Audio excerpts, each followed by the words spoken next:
días, ladies and gentlemen. Bendecido martes. Como siempre, damos gracias a Dios por todo lo que nos da. Le damos gracias por la salud, por el techo sobre nuestra cabeza, por el alimento sobre nuestra mesa. Le damos gracias por la familia, por los amigos, por el empleo, por los estudios, por los proyectos. Le damos gracias por su inmenso amor, por su paciencia, por su misericordia, por ese gran sacrificio que hizo para el perdón de nuestros pecados, para nuestra redención. Damos la bienvenida al Espíritu Santo para que sea Él el que nos dé el entendimiento sobre lo que estamos por aprender. Continuamos con el estudio de los libros deuterocanónicos. La Iglesia Católica también enseña que los santos en el cielo interceden por los creyentes. El Catecismo afirma: los que están en el cielo no dejan de interceder por nosotros ante el Padre.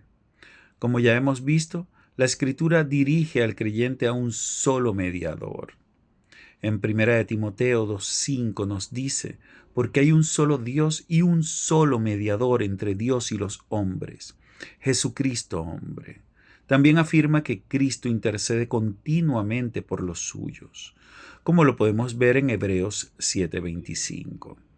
La Biblia no manda a invocar a los muertos ni a depender de méritos de otros para acercarse a Dios.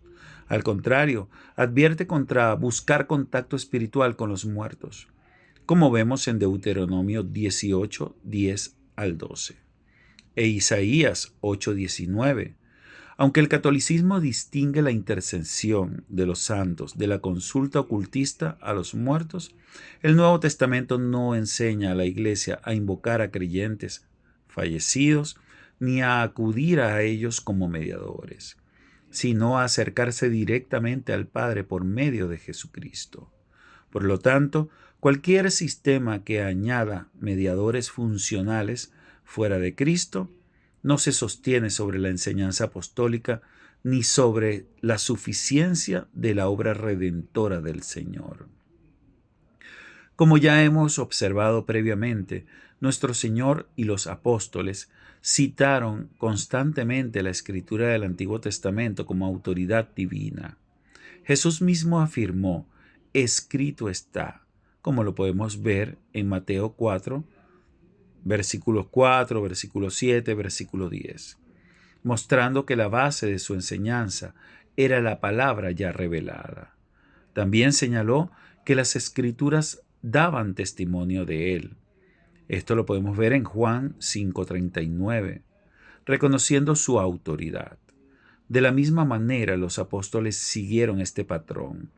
Pablo afirma: toda la Escritura es inspirada por Dios, en 2 Timoteo 3:16, refiriéndose a las Escrituras que Timoteo conocía desde su niñez, como lo podemos ver en 2 Timoteo 3:15.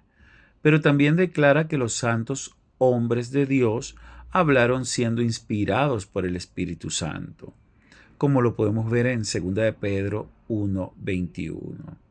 Esto no significa que los escritos deuterocanónicos no existieran en ese tiempo. De hecho, algunos de ellos ya circulaban antes de la venida de Cristo, especialmente en el mundo judío de habla griega.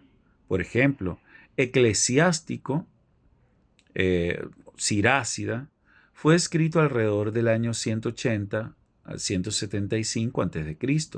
por Ben Sira. Primera y segunda de Macabeos se sitúan en el contexto histórico judío del siglo II a.C., relacionado con la revuelta macabea frente al dominio seleucita. Por su parte, el libro de Sabiduría es generalmente ubicado en el siglo I a.C., dentro del ambiente judío helenístico, particularmente en Alejandría. En términos más amplios, estos escritos pertenecen al llamado período intertestamentario, una etapa en la que surgió una amplia producción literaria judía fuera del canon hebreo, influenciada por el mundo helenístico. Este desarrollo refleja un contexto religioso y cultural posterior al cierre del período profético del Antiguo Testamento. Sin embargo, el punto clave no es su existencia, sino su reconocimiento. Un texto puede ser conocido, leído e incluso valorado históricamente sin ser reconocido como escritura inspirada con autoridad doctrinal.